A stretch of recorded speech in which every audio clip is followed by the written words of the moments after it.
મિત્રો, આજની ઘટના દેવગઢ નામના એક નાના ગામની છે, જ્યાં સમયની ધૂળમાં દબાયેલી એક એવી દાસ્તાન છુપાયેલી છે જે તમારા આત્માને હચમચાવી દેશે. આ વાર્તા છે સાવિત્રી દેવીની, જેણે પોતાની મમતાને પથ્થરની લકીર બનાવી દીધી, અને તેના દીકરા આર્યનની, જે એક રાતના ગુસ્સામાં પોતાની માને તડપતી મૂકીને ચાલ્યો ગયો. શું થાય છે જેણે વર્ષોની પ્રતીક્ષા એક આલિશાન ગાડીના સાયરનમાં બદલાઈ જાય છે? શું એક દીકરો પોતાની સફળતાના શિખરે પહોંચીને પોતાની વૃદ્ધ માતાના આંસુઓનું દેવું ઉતારી શકશે? આ ભાવુક સફરમાં મારી સાથે અંત સુધી જોડાયેલા રહો. જો આ વાર્તા તમારા દિલને સ્પર્શી જાય તો ચેનલને સબસ્ક્રાઇબ જરૂર કરજો અને કમેન્ટમાં તમારો અભિપ્રાય આપજો, કારણ કે તમારા શબ્દો જ અમને આગળ વધવાની શક્તિ આપે છે. ગામના છેવાડાના ભાગે એક તૂટેલી ફૂટેલી ઝૂંપડી ઊભી હતી. એવી ઝૂંપડી જેને જોઈને લાગતું હતું કે જાણે સમય તેને વર્ષો પહેલાં છોડી દીધો હોય. દિવાલોમાંથી માટી ખરી રહી હતી, છત પર જગ્યાએ જગ્યાએથી નળિયા તૂટી ગયા હતા, અને વરસાદના દિવસોમાં પાણી અંદર ટપકતું હતું.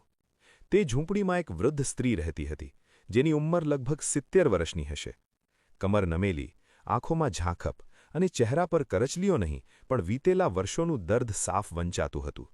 ગામના લોકો તેને સાવિત્રી દેવીના નામથી ઓળખતા હતા, પણ હવે તેને બોલાવનાર ભાગ્ય જ કોઈ હતું, કારણ કે જેના માટે તેણે આખી જિંદગી જીવી હતી તે જ દીકરો 10 વર્ષ પહેલાં એક રાત્રે અચાનક ઘર છોડીને ચાલ્યો ગયો હતો, અને પછી ક્યારેય પાછો આવ્યો નહોતો. સાવિત્રી દેવીનું જીવન હવે બીજાની દયા પર ટકેલું હતું.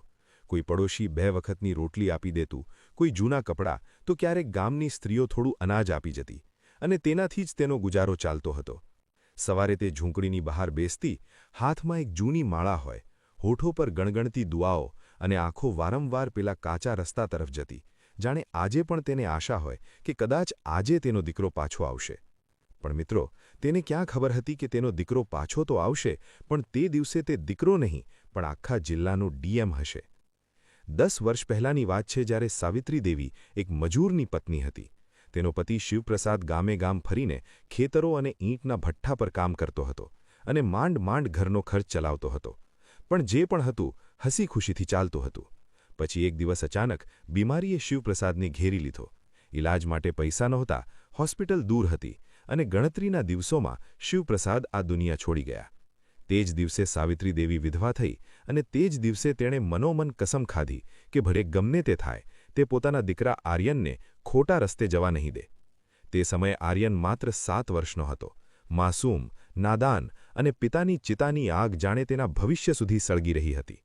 સાવિત્રી દેવીએ બીજાના ઘરોમાં કામ કરવાનું શરૂ કર્યું, ખેતરોમાં મજૂરી કરી, ક્યારેક ઈંટના ભઠ્ઠા પર ગઈ, ક્યારેક વાસણ માંજ્યા તો ક્યારેક ઝાડુ લગાવ્યા. પણ દીકરાને ભૂખ્યો સૂવા ન દીધો. પોતાના ભાગની રોટલી અડધી કરીને તેને ખવડાવતી રહી. સમય વીતતો ગયો અને આર્યન મોટો થવા લાગ્યો. પણ ગરીબીની સાથે સાથે તેની અંદર એક બીજી વસ્તુ પલવા લાગી: ગુસ્સો. પોતાની હાલત પર, પોતાના ગામ પર, અને પોતાની માની શિસ્ત પર ગુસ્સો. સાવિત્રી દેવી કડક હતી, કારણ કે તેને ડર હતો કે ક્યાંક ગામના બગડેલા છોકરાઓ સાથે આર્યન પણ બગડી ન જાય. તે વઢતી, સમજાવતી અને ક્યારેક મારી પણ લેતી, પણ દરેક થપ્પડ પાછળ તેનું દિલ ખુદ રડતું હતું. તે જાણતી હતી કે જો આજે કડકાઈ નહીં કરે તો કાલે તેનો દીકરો બરબાદ થઈ જશે.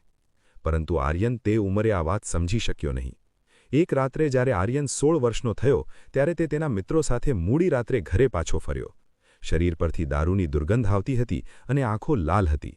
સાવિત્રી દેવીએ જેવું આ જોયું, તેનું કાળજું કંપી ઉઠ્યું, અને ગુસ્સામાં તેણે પહેલીવાર દીકરા પર હાથ ઉઠાવી દીધો અને કહી દીધું કે તું મારો દીકરો કહેવાવા લાયક રહ્યો નથી. બસ મિત્રો, આ જે શબ્દો હતા જેણે બધું બદલી નાખ્યું. આર્યને તે રાત્રે કંઈ કહ્યું નહીં, ચૂપચાપ અંદર ગયો. માં ઊંઘી જાય તેની રાહ જોઈ, અને પછી એક નાની પોટલીમાં પોતાના કપડાં બાંધ્યા અને અંધારી રાતે પાછળ જોયા વગર ઘર છોડીને ચાલ્યો ગયો. બીજી સવારે જ્યારે સાવિત્રી દેવીએ દીકરાને ન જોયો, ત્યારે પહેલાં વિચાર્યું કે કદાચ ખેતરમાં ગયો હશે. પણ જ્યારે સાંજ પડી અને આર્યન પાછો ન આવ્યો, ત્યારે તેના પગ નીચેથી જમીન સરકી ગઈ.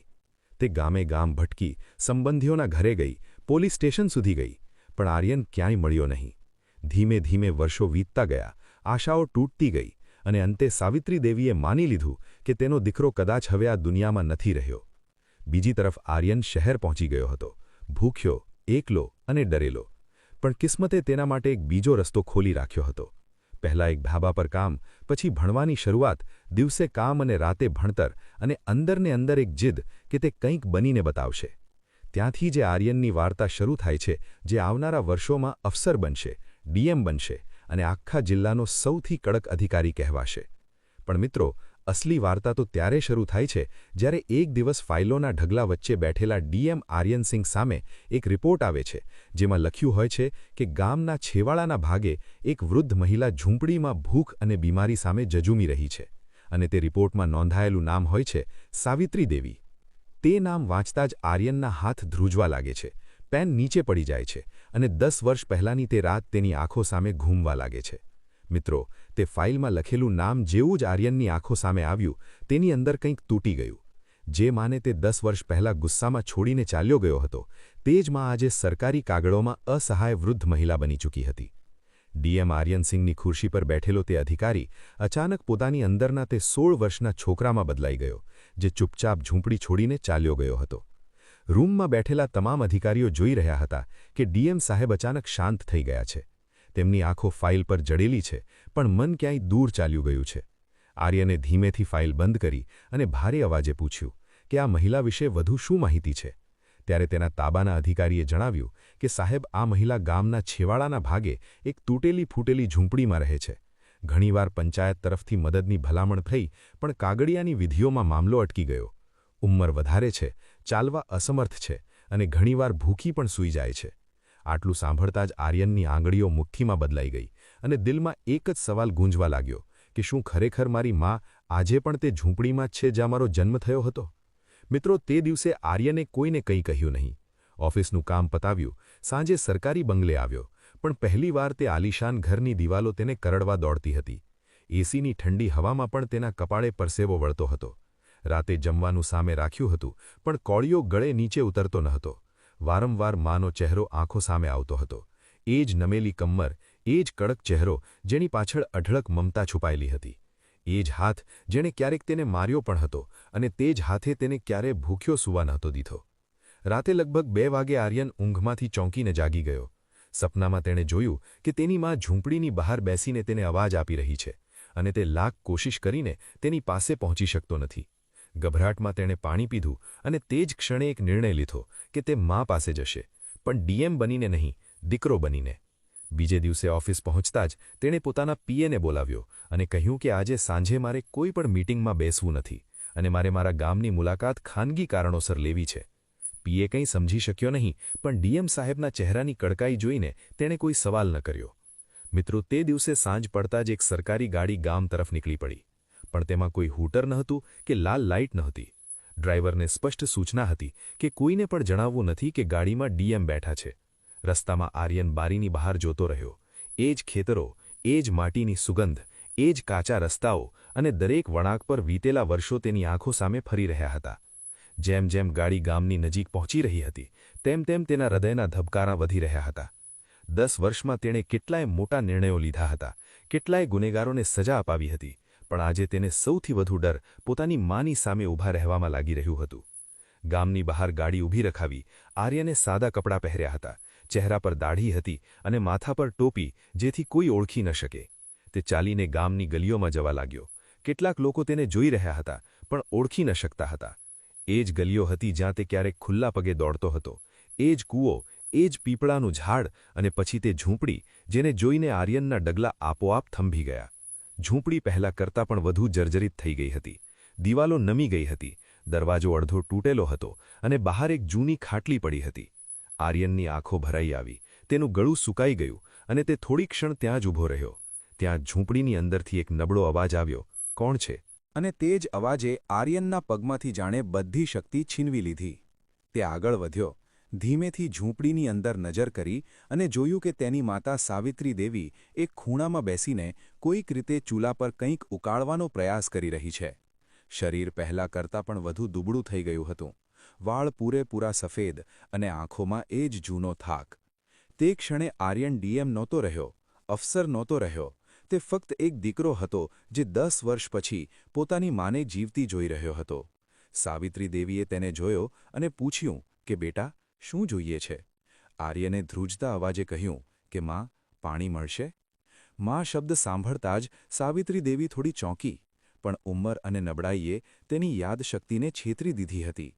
તેણે ધ્રુજતા હાથે પાણીનો લોટો આગળ ધર્યો. આર્યને પાણી ન પીધું. બસ તે લોટો પકડી રાખીને તેની આંખોમાંથી આંસુ પડવા લાગ્યા. તે ત્યાં જ જમીન પર બેસી ગયો અને ધ્રુસકે ને ધ્રુસકે રડતા બોલ્યો કે માં, હું આવી ગયો છું. પણ સાવિત્રી દેવી હજુ પણ સમજી શકી નહીં કે સામે બેઠેલો માણસ એ જ દીકરો છે જે 10 વર્ષ પહેલાં તેને છોડીને ચાલ્યો ગયો હતો.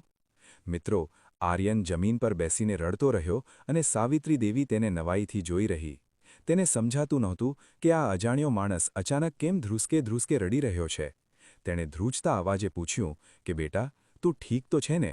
ક્યાંય બીમાર તો નથી? અને પછી તે જેમ તેમ ઊભી થઈ અને પાસે પડેલી જૂની ધોતીથી તેના આંસુ લૂછવા લાગી. એ જ હાથ જેમાં ક્યારેક શક્તિ હતી આજે ધ્રુજી રહ્યા હતા, પણ તે સ્પર્શમાં એ જ જૂની મમતા હતી. આર્યને તે હાથને પોતાના માથા પર મૂકી દીધો અને તેના ડૂસકા વધી ગયા.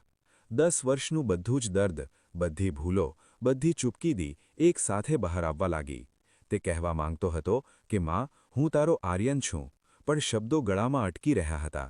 તેને ડર હતો કે જો સત્ય કહી દીધું તો ક્યાંક માં તેને સ્વીકારવાની ના ન પાડી દે, કારણ કે તેણે માને છોડીને બહુ મોટો ગુનાહ કર્યો હતો.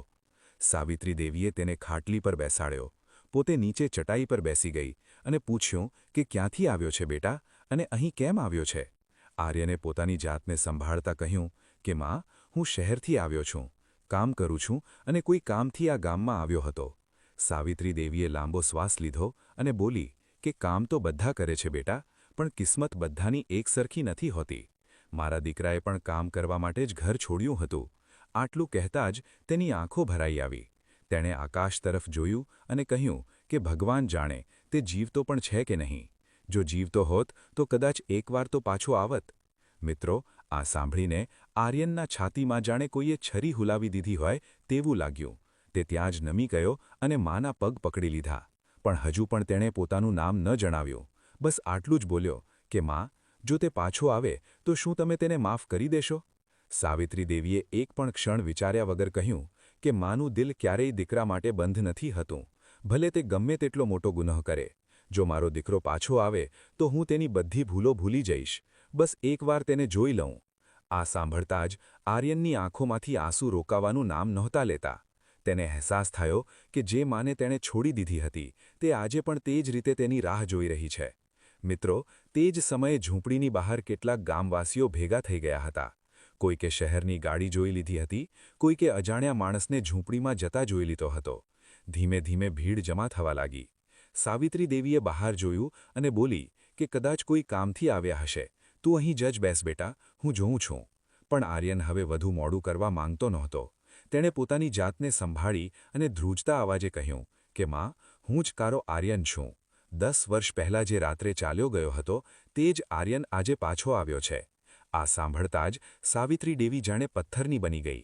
તેની આંખો પહોળી થઈ ગઈ, હાથમાંથી લોટો પડી ગયો અને તે આર્યનમાં ચહેરાને બારીકાઈથી જોવા લાગી, જાણે યાદોમાં ખોવાઈને કોઈ જૂનો ચહેરો શોધી રહી હોય. થોડી ક્ષણો પછી તે અચાનક ચીસ પાડી ઉઠી અને આર્યનને છાતીએ લગાવી દીધો. ધ્રુસકે ને ધ્રુસકે રડતા બોલી કે તું જીવતો છે બેટા, તું સાચે જ જીવતો છે. મેં તો તને મરેલો માની લીધો હતો. 10 વર્ષ મેં દરેક દિવસ તારી રાહ જોઈ, દરેક રાત્રે ભગવાન પાસે તને પાછો મોકલવા માટે ભીખ માંગી. આ કહેતા કહેતા તેનો અવાજ તૂટી ગયો અને તે આર્યનના ખભા પર માથું રાખીને રડવા લાગી. આર્યન પણ માને મજબૂતીથી પકડી રાખ્યો હતો અને વારંવાર બસ એટલું જ કહી રહ્યો હતો કે માં, માફ કરી દેજે, મારાથી બહુ મોટી ભૂલ થઈ ગઈ. ગામવાસીઓ આ દ્રશ્ય જોઈને ભાવુક થઈ ગયા.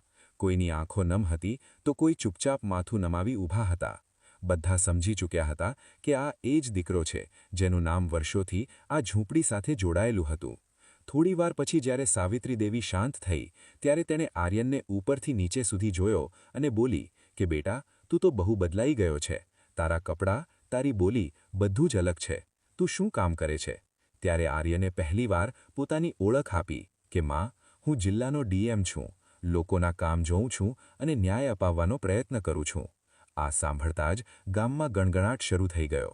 કોઈને વિશ્વાસ નહોતો આવતો કે આ ઝૂંપડીનો દીકરો આટલો મોટો અફસર બની ગયો છે. સાવિત્રી દેવીએ ધ્રુજતા હાથે આર્યનના માથા પર હાથ મૂક્યો અને કહ્યું કે બેટા, તું જે પણ બની ગયો હોય, મારા માટે તો તું એ જ આર્યન છું જે ક્યારેક મારા ખોળામાં સૂતો હતો. પણ મિત્રો, આ સત્ય હવે ગામમાં આગની જેમ ફેલાવાનું હતું અને ત્યારબાદ જે થવાનું હતું તે આખા ગામનું નસીબ બદલી નાખવાનું હતું. મિત્રો, જેવું ગામમાં ફેલાયું કે સાવિત્રી દેવીનો દીકરો જિલ્લાનો ડીએમ છે, આખા ગામમાં હલચલ મચી ગઈ. જે લોકો થોડીવાર પહેલા સુધી ઝૂંપડી પાસે શાંતિથી ઊભા હતા, હવે આપસમાં વાતો કરવા લાગ્યા. કોઈને વિશ્વાસ નહોતો આવતો કે જે વૃદ્ધ મહિલાને તેઓ વર્ષોથી 2 રોટલી આપીને જીવતા રાખતા આવ્યા હતા, તેનો જ દીકરો આજે આટલો મોટો અફસર બની ચૂક્યો છે. સાવિત્રી દેવી પોતે પણ આ સત્યને સંપૂર્ણ રીતે સ્વીકારી શકતી નહોતી. તે વારંવાર આર્યનના ચહેરાને અડીને જોતી, તેના માથા પર હાથ ફેરવતી અને કહેતી કે બેટા, તું સાચે જ મારો આર્યન છે ને? ક્યાંક હું સપનું તો નથી જોઈ રહી? આર્યને દરેક વખતે માનો હાથ પકડીને કહ્યું કે ના માં, આ સપનું નથી. હું જ તારો એ દીકરો છું જે ભૂલ કરીને ચાલ્યો ગયો હતો અને આજે માફી માંગવા આવ્યો છું. મિત્રો, ત્યારે જ ગામના સરપંચ અને કેટલાક વડીલો પણ ત્યાં પહોંચી ગયા. સરપંચે આર્યનને ધ્યાનથી જોયો અને થોડા અચકાતા પૂછ્યું કે શું આપ જિલ્લાના ડીએમ સાહેબ છો? આર્યને શાંતિથી માથું હલાવ્યું અને કહ્યું કે હા, પણ આ સમયે હું ડીએમ નથી. હું માત્ર મારી માનો દીકરો છું. આ સાંભળીને સરપંચ અને ગામના લોકો વધુ ભાવુક થઈ ગયા. સાવિત્રી દેવીએ સરપંચ તરફ જોયું અને કહ્યું કે જુઓ બેટા, કેટલો મોટો થઈ ગયો છે. ભગવાને મારી સાંભળી લીધી. પણ તેના અવાજમાં ખુશી કરતાં એક અજીબ ડર હતો. ડર એ વાતનો કે ક્યાંક તેનો દીકરો ફરીથી તેનાથી દૂર ન ચાલ્યો જાય. આર્યને આ ડર અનુભવી લીધો. તેણે માનો હાથ પકડીને કહ્યું કે માં, હવે હું તને ક્યારેય એકલી નહીં મૂકું. ભલે ગમે તે થાય, હવે તું મારી સાથે ચાલશે. આ ઝૂંપડી તારું દર્દ છે, તારી સજા છે. હવે તારે અહીં નહીં રહેવું પડે. પણ સાવિત્રી દેવીએ ધીમેથી માથું હલાવ્યું અને કહ્યું કે બેટા, આ ઝૂંપડી માત્ર દર્દ નથી, આ જ મારી આખી જિંદગી છે. અહીં જ તારા પિતાએ છેલ્લા શ્વાસ લીધા હતા. અહીં જ તારો જન્મ થયો હતો. હું આને છોડીને કેવી રીતે જાઉં? મિત્રો, આર્યન થોડી ક્ષણ ચૂપ રહ્યો. તેણે ઝૂંપડીની તૂટેલી દિવાલો જોઈ, માના ધ્રુજતા હાથો જોયા અને પછી એક નિર્ણય લીધો. તેણે ગામવાસીઓને કહ્યું કે આ ઝૂંપડી નહીં તૂટે, આ બદલાશે, પણ આ જ રહેશે. આ જ જગ્યાએ મારી માનું ઘર બનશે. એવું ઘર જેમાં તેણે ક્યારેય ભૂખ્યા નહીં રહેવું પડે, ક્યારેય ઠંડી અને વરસાદથી ડરવું નહીં પડે. આ સાંભળીને ગામવાસીઓમાં સન્નાટો છવાઈ ગયો. કોઈને આશા નહોતી કે ડીએમ સાહેબ આવો નિર્ણય લેશે. આર્યને તે જ સમયે ફોન કાઢ્યો અને બીડીઓ અને એન્જિનિયરને કોલ કર્યો અને કહ્યું કે કાલે સવારે આ ગામમાં આવાસ યોજના અને વૃદ્ધ પેન્શનના તમામ બાકી કેસો મારી સામે રજૂ કરવામાં આવે. કોઈપણ ફાઇલમાં જો બેદરકારી મળી તો જવાબદાર અધિકારીને છોડવામાં નહીં આવે. ગામવાસીઓએ પહેલીવાર કોઈ ડીએમને આટલા ભાવુક અને આટલા કડક એક સાથે જોયા હતા. રાત થઈ ગઈ હતી. આર્યન મા સાથે તે જ ઝૂંપડીમાં રોકાયો. તેણે પોતે ચૂલો સળગાવ્યો, ગામવાસીઓ પાસે દૂધ અને દવા મંગાવી, માને પોતાના હાથે જ જમાડ્યો. સાવિત્રી દેવીની આંખોમાંથી સતત આંસુ વહી રહ્યા હતા. તે વારંવાર ભગવાનનું નામ લેતી હતી અને કહેતી હતી કે હે પ્રભુ, જો આજ પછી મને ઉઠાવી લે તો પણ કોઈ વાંધો નથી. મારો દીકરો મારી આંખો સામે છે. આર્યન મા પાસે બેસી રહ્યો, તેના માથાને પોતાના ખભા પર ટેકવી રાખ્યો અને પહેલીવાર તેને અહેસાસ થયો કે બધી સંપત્તિ, બધી તાકાત, બધી ખુરશી માના એક આંસુ આગળ કંઈ નથી. પણ મિત્રો, વાર્તા હજુ ખત્મ નહોતી થઈ. બીજે દિવસે જે થવાનું હતું તે માત્ર સાવિત્રી દેવીની જિંદગી નહીં, પણ આખા ગામની તસવીર બદલી નાખવાનું હતું. કારણ કે આજે પહેલીવાર ડીએમ આર્યન સિંહ પોતાના અધિકારનો ઉપયોગ કોઈ તપાસ માટે નહીં, પણ પોતાના ભૂતકાળના હિસાબ ચૂકવવા માટે કરવાના હતા. બીજી સવારે જ્યારે ગામમાં સૂરજ ઉગ્યો, ત્યારે તે માત્ર એક નવો દિવસ નહોતો, પણ આખા ગામ માટે એક નવા નસીબની શરૂઆત હતી. આખી રાત સાવિત્રી દેવી સરખી રીતે ઊંઘી શકી નહોતી. ક્યારેક પોતાના દીકરાના ચહેરાને જોતી, ક્યારેક તેના હાથને અડીને ખાતરી કરતી કે તે સપનું નથી જોઈ રહી. આર્યન પણ આખી રાત જાગતો રહ્યો. ક્યારેક ઝૂંપડીની દિવાલોને જોતો, ક્યારેક માના શ્વાસ સાંભળતો અને દરેક ક્ષણે પોતાની અંદર એવું અનુભવતો રહ્યો કે જે ખુરશી સુધી પહોંચવા માટે તેણે જિંદગીના સૌથી કિંમતી સંબંધને છોડી દીધો હતો, તે ખુરશી હવે તે જ સંબંધની સામે તેને બહુ નાની લાગી રહી છે. સવાર થતાં જ ગામમાં સમાચાર ફેલાઈ ચૂક્યા હતા કે આજે ડીએમ સાહેબ પોતે ગામમાં રહીને બધા કામ જોશે. લોકો પોતાના દુઃખ, ફરિયાદો અને આશાઓ લઈને ભેગા થવા લાગ્યા. કોઈ વૃદ્ધાવસ્થા પેન્શન માટે પરેશાન હતું, કોઈ રેશન કાર્ડ માટે, કોઈની જમીન પર દબંગોએ કબજો કરી લીધો હતો, તો કોઈ વર્ષોથી સરકારી આવાસની ફાઇલ અટવાયેલી હોવાનું દર્દ વેઠી રહ્યું હતું. અને આ બધાની વચ્ચે સાવિત્રી દેવી પોતાની ઝૂંપડીની બહાર ખાટલી પર બેસીને બસ પોતાના દીકરાને જોઈ રહી હતી. તેને હવે કોઈની પાસેથી કંઈ જોઈતું નહોતું. તેના માટે સૌથી મોટી સંપત્તિ એ જ હતી જે 10 વર્ષ પછી તેની સામે બેઠી હતી. આર્યને વહેલી સવારે પોતાના તાબાના અધિકારીઓને ગામમાં બોલાવ્યા. કોઈ બહાનું ચાલ્યું નહીં. બીડીઓ હોય, તહેસીલદાર હોય, વીજળી વિભાગ હોય કે પંચાયત સચિવ હોય, બધાને સ્પષ્ટ સૂચના હતી કે આજે કોઈ ઔપચારિકતા નહીં થાય. આજે કામ જમીન પર થશે. આર્યને ગામની વચ્ચે જ ચોપાલ લગાવી અને ત્યાં જ બેસીને એક ગ્રામીણની વાત સાંભળી. પણ મિત્રો, આ કોઈ સામાન્ય વહીવટી સુનાવણી નહોતી, કારણ કે દરેક ફરિયાદ પાછળ આર્યનને તેની માનો ચહેરો દેખાઈ રહ્યો હતો. તેને લાગતું હતું કે જો આજે પણ સિસ્ટમની બેદરકારી ચાલી તો તે ફરીથી તેની માને છેતરશે. સૌથી પહેલાં વૃદ્ધ મહિલાઓને બોલાવવામાં આવી. ઘણી એવી મહિલાઓ હતી જેની હાલત સાવિત્રી દેવી જેવી જ હતી. આર્યને તરત જ પેન્શનના કાગળો પૂરા કરાવ્યા. જેમના નામ રેશન કાર્ડમાં નહોતા તેમના નામ ઉમેરાવ્યા. જેમના ઘર જર્જરિત હાલતમાં હતા તેમના માટે આવાસ યોજનાની મંજૂરી ત્યાં જ સ્થળ પર આપી દીધી. એન્જિનિયરને સૂચના મળી કે 1 અઠવાડિયાની અંદર કામ શરૂ થવું જોઈએ અને દરરોજનો રિપોર્ટ સીધો ડીએમ ઓફિસમાં આવશે. કોઈ વચેટિયા વચ્ચે નહીં હોય, કોઈ લાંચ નહીં ચાલે. જો કોઈએ એક પણ રૂપિયો માંગ્યો તો સીધી એફઆઈઆર થશે. ગામવાસીઓ આ બધું જોઈને નવાઈ પામ્યા હતા. તેમણે પહેલાં પણ અફસરો જોયા હતા, પણ આવો અફસર પહેલીવાર જોઈ રહ્યા હતા, જે ફાઇલ નહીં પણ માણસોની આંખોમાં જોઈને નિર્ણય કરી રહ્યો હતો. મિત્રો, આ દરમિયાન એક વૃદ્ધ માણસ આગળ આવ્યો. ધ્રુજતા અવાજે બોલ્યો કે સાહેબ, મારી જમીન પર ગામના દબંગોએ કબજો કરી લીધો છે. હું પોલીસ સ્ટેશન ગયો, તહેસીલ ગયો, પણ કોઈ સુનાવણી ન થઈ. આર્યને તે જ સમયે લેખપાલ અને તહેસીલદારને બોલાવ્યા. સ્થળ પર જ જમીનની માપણી કરાવી અને દબંગોને ચેતવણી આપી કે જો સાંજ સુધીમાં કબજો નહીં હટાવવામાં આવે તો પોલીસ કાર્યવાહી થશે. આ બધું જોઈને ગામના એ જ લોકો જે વર્ષોથી માથું નમાવીને જીવતા હતા, આજે પહેલીવાર છાતી તાણીને ઊભા હતા. તેમને લાગતું હતું કે કદાચ સિસ્ટમમાં પણ માનવતા બચી છે. બપોર સુધી કામ ચાલતું રહ્યું. તડકો તેજ થઈ ગયો હતો, પણ આર્યન પોતાની ખુરશી પરથી ઉઠ્યો નહીં. માં વારંવાર તેને પાણી પીવડાવવા આવતી, તેના માથા પર હાથ ફેરવતી અને કહેતી કે બેટા, તું થાકી જઈશ. પણ આર્યન હસીને કહેતો કે માં, આજે જો થાકી ગયો તો સમજીશ કે જિંદગીમાં પહેલીવાર સાચું કામ કરી રહ્યો છું. બપોર પછી એન્જિનિયરે આવીને જણાવ્યું કે ઝૂંપડીની જગ્યાએ તે જ જમીન પર પાક્કું મકાન બનાવી શકાય છે. આર્યને સ્પષ્ટ કહ્યું કે મકાન માત્ર ઈંટ અને સિમેન્ટનું ન હોવું જોઈએ, તેમાં ઇજ્જત અને શાંતિ પણ હોવી જોઈએ. 2 રૂમ, 1 રસોડું, શૌચાલય, વીજળી અને પાણીની પૂરી વ્યવસ્થા હશે. અને આ મકાન માત્ર સાવિત્રી દેવીનું નહીં, પણ આ ગામની દરેક તે માનું પ્રતીક હશે જેણે ગરીબીમાં બાળકોને ઉછેર્યા અને બદલામાં એકલતા પામી. આ સાંભળીને સાવિત્રી દેવીની આંખો ભરાઈ આવી. તેણે ધ્રુજતા હાથે દીકરાના માથા પર હાથ મૂક્યો અને બસ એટલું જ કહ્યું કે બેટા, તું બહુ મોટો માણસ નહીં પણ બહુ સારો માણસ બની ગયો છે. મિત્રો, સાંજ સુધીમાં આખા ગામનો નકશો જાણે બદલાઈ ગયો હતો. લોકોના ચહેરા પર આશા હતી, આંખોમાં વિશ્વાસ હતો અને દિલમાં દુઆઓ હતી. આર્યન જાણતો હતો કે અસલી લડાઈ એક દિવસની નથી હોતી, પણ આજે તેણે જે બીજ વાવ્યું છે તે આવનારા વર્ષો સુધી ફળ આપશે. સાંજ થતાં જ્યારે અધિકારીઓ પાછા જવા લાગ્યા ત્યારે આર્યને સ્પષ્ટ કહ્યું કે આજથી આ ગામ મારી જવાબદારી છે. જો કોઈ પણ ગરીબ સાથે અન્યાય થયો તો તે માત્ર સિસ્ટમની નહીં પણ મારી અંગત હાર હશે. રાત્રે આર્યન અને સાવિત્રી દેવી નવા બનેલા અસ્થાયી ટેન્ટમાં બેઠા. ગામવાસીઓએ જમવાનું મોકલ્યું. સાવિત્રી દેવીએ દીકરાને પોતાના હાથે રોટલી ખવડાવી, એ જ રોટલી જેની સુગંધ આર્યનને 10 વર્ષથી નહોતી માણી. જમતા જમતા આર્યનની આંખોમાંથી આંસુ પડતા રહ્યા. તે દરેક કોળિયા સાથે પોતાના ગુનાહોને જાણે માફ કરી રહ્યો હતો. સાવિત્રી દેવી વારંવાર કહેતી રહી કે બેટા, હવે બધું ભૂલી જા. જે થવાનું હતું તે થઈ ગયું. ભગવાને તને આટલો મોટો બનાવ્યો છે તો ચોક્કસ કોઈ હેતુ હશે. મિત્રો, તે જ રાત્રે આર્યને માની સામે એક બીજો નિર્ણય રાખ્યો. તેણે કહ્યું કે માં, હું ઈચ્છું છું કે તું મારી સાથે શહેર ચાલ. સરકારી બંગલે રહે, ડૉક્ટર, દવા બધી સુવિધા મળે. પણ સાવિત્રી દેવીએ આ વખતે પણ એ જ જવાબ આપ્યો જે દરેક સાચીમાં આપે છે. તેણે કહ્યું કે બેટા, મારો દીકરો જ્યાં છે ત્યાં જ હું છું, પણ મારા મૂળ આ માટીમાં છે. જો તું ખરેખર મારું ધ્યાન રાખવા માંગતો હોય તો આ માટીનું ધ્યાન રાખ, આ લોકોનું ધ્યાન રાખ. હું અહીં જ ખુશ છું.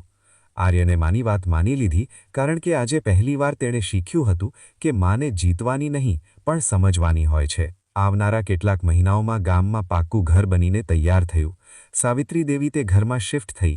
ગામની બાકીની વૃદ્ધ મહિલાઓને પણ યોજનાઓનો લાભ મળ્યો.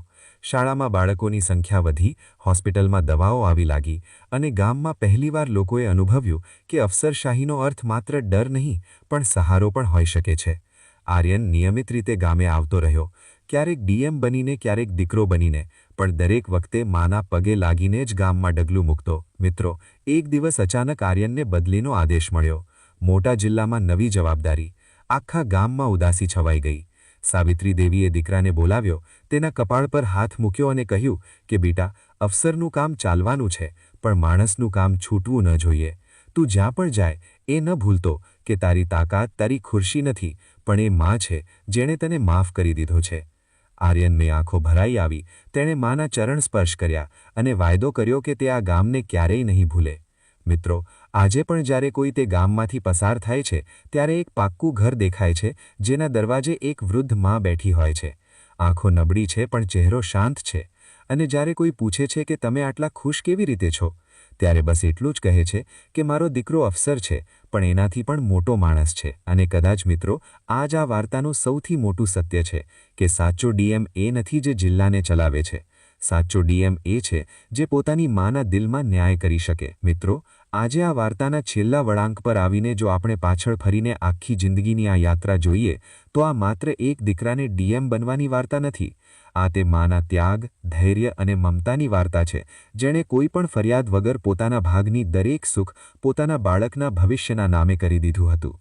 સાવિત્રી દેવીની તૂટેલી ફૂટેલી ઝૂંપડી આપણને યાદ અપાવે છે કે ગરીબી માત્ર પૈસાની અછત નથી હોતી, પણ એવા સંજોગો હોય છે જ્યાં માણસ પોતાના સપનાઓને પણ ચૂપચાપ સહન કરવાનું શીખી જાય છે. અને ત્યાં જ આર્યનનું ડીએમ બનવું એ શીખવે છે કે જો ઈરાદા મજબૂત હોય તો સંજોગો ગમે તેવા હોય, માણસ પોતાનું નસીબ પોતે લખી શકે છે. પણ મિત્રો, આ વાર્તાનો સૌથી મોટો સંદેશ પદ, તાકાત કે ખુરશી નથી. અસલી સંદેશ છે પછતાવો, માફી અને માનવતા. કારણ કે આર્યન જો ડીએમ બનીને પણ પોતાની મા પાસે પાછો ન પાછળ ફરત, જો તે ઝૂંપડીમાં જઈને માના પગમાં માથું ન નમાવત, તો તેની બધી જ સફળતા અધૂરી રહી જાત.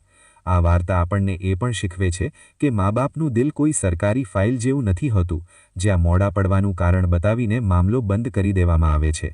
માનું દિલ તો એવો દરવાજો છે જે ગમે તેટલું મોડું થાય, દીકરા માટે હંમેશા ખુલ્લો રહે છે. સાવિત્રી દેવીએ પોતાના દીકરાને ક્યારેય એવું ન પૂછ્યું કે તું કેમ ગયો હતો, તું 10 વર્ષ કેમ નહોતો આવ્યો. તેણે બસ તેને ગળે લગાવ્યો, કારણ કે એક મા માટે દીકરાનું પાછું આવવું એ જ સૌથી મોટી જીત હોય છે. અને આર્યને પણ એ સમજી લીધું કે જે ખુરશી સુધી પહોંચવા માટે તેણે સંબંધોને છોડ્યા હતા, તે જ ખુરશીને સાચા અર્થમાં ત્યારે જ સન્માન મળ્યું જ્યારે તેણે પોતાના સંબંધોને ફરીથી અપનાવ્યા. મિત્રો, જો આ વાર્તાએ તમારા દિલને સ્પર્શ કર્યું હોય તો તેને માત્ર સાંભળશો નહીં, તમારા જીવનમાં ઉતારજો. કારણ કે કદાચ ક્યાંક કોઈ સાવિત્રી દેવી આજે પણ કોઈ આર્યનની રાહ જોઈ રહી છે.